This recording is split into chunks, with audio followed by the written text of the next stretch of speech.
सभी लोगों को प्रणाम। जय श्री राम। आज आखिरी कथा जिसमें भगवान कहते हैं कि फलों के बोझ से सब वृक्ष झुककर भूमि पर लग गए हैं, जैसे परोपकारी पुरुष संपत्ति पाकर झुक जाते हैं।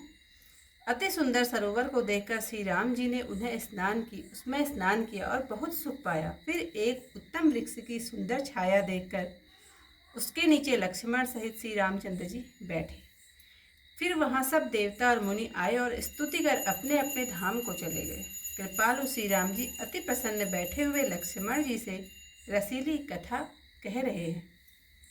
भगवान श्री राम जी को विरह युक्त देखकर नारद जी के मन में बड़ा सोच हुआ कि मेरे शाप को अंगीकार करके श्री राम जी अनेक प्रकार के दुखों का भार सह रहे हैं। ऐसे प्रभु को जाकर देखूं, फिर ऐसा अवसर न आवेगा। यह विचार कर हाथ में बीड़ा ले नारद जी वहां गए जहां प्रभु सुखपूर्वक बैठे थे। वे रामचंद्र जी के चरित्रों को प्रेम के साथ मधुर वाणी में बहुत भांति से बखान करते हुए आ रहे थे। दंडवत करते ही श्री राम जी ने उठा लिया और बड़ी देर तक छाती से लगाए रखा।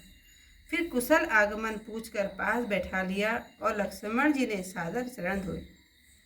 बहुत प्रकार से प्रार्थना करके प्रभु को मन में प्रसन्न जानकर कमल के समान हाथ जोड़कर नारद जी यह वचन बोले, हे परम उदार रघुनाथ जी, सुनिए, आप सुंदर अगम और सुगम वर देने वाले हैं। हे स्वामी, यद्यपि आप अंतर्यामी हैं और सब जानते हैं, तो भी मैं एक वर मांगता हूँ, वह आप दीजिए। रामचंद्र जी ने कहा, हे मुनि, तुम मेरे स्वभाव को जानते हो, मैं अपने भक्तों से क्या छिपाव रखता हूँ। हे मुनिवर, मुझे ऐसी प्यारी कौन सी वस्तु है जिसे तुम नहीं मांग सकते। भक्तों के अदे मेरे पास कुछ नहीं है, ऐसा विश्वास भूल कर भी न त्यागना। तब नारद जी प्रसन्न होकर बोले, मैं ठिठाई करता हूँ और यह वर मांगता हूँ कि यद्यपि आपके नाम बहुत हैं और वेद कहते हैं कि वे एक से एक बढ़कर हैं, तो भी हे नाथ, राम नाम सब नामों से बढ़कर पाप रूपी पक्षियों को बेधने के लिए बहेलिया रूप हो।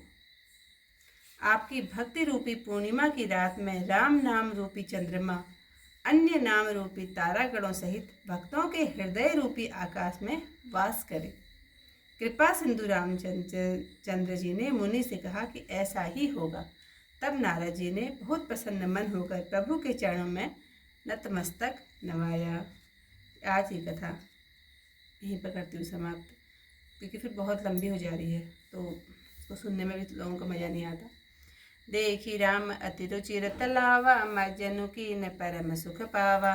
देखी सुंदर तरुवर छाया, बैठे अनुज सहित रघुराया। तह पुनि सकल देव मुनि आए, स्तुति कर निज धाम सिधाए।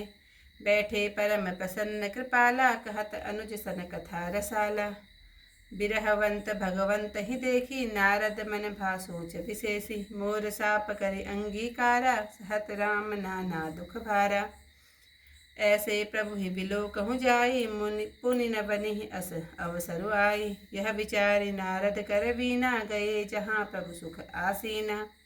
गावत राम चरित मृदुबानी, प्रेम सहित बहु भांति बखानी। करत दंडवत लिए उठाई, राखे बहुत बार उरलाई।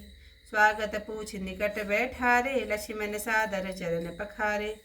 नाना विधि विनती करी, प्रभु प्रसन्न जिय जानी। नारद बोले बचन तब, जोरि सरोरुह पानी। सुनहु उदार सहज रघुनायक, सुंदर अगम सुगम वरदायक। देहु एक बर मागहु स्वामी, यद्यपि जानत अंतर जामी। जानहु मुनि तुम मोर सुभाऊ, जन सन कबहु के करहु तुराऊ। कवन वस्तु अति प्रिय मोहि लागी, जो मुनिवर न सकहु तुम मागी। जन कहूँ कुछ कछु अदेय नहीं मोरे, अस विश्वास तजहु नहीं जनि भोरे। तब नारद बोले हरसाई, अस वर मागहु करहु ठिठाई। यद्यपि प्रभु के नाम अनेका, श्रुति कह अधिक एक तय एका। राम सकल नामन तय अधिका, हो नाथ अग खग गणवधिका। राकार जनि भगति तब, राम नाम सोई सोम। अपर नाम उड़गन बिमल, वसहु भगत उर व्योम। एवं मुनि सन कहे हूँ, कृपा सिंधु रघुनाथ। तब नारद मन हरस अति प्रभु पद नायो मात। सियावर रामचंद्र पद जय शरणम शंकर हरि ओम जय जय सिया राम। मंगल भवन अमंगल हारी उमा सहित जय जपत मुरारी। आज की कथा यहीं पर समाप्त। कल को इससे आएगी कथा के साथ फिर आप लोगों से मिलते, तभी तब तक के लिए सभी लोगों को प्रणाम। जय श्री राम।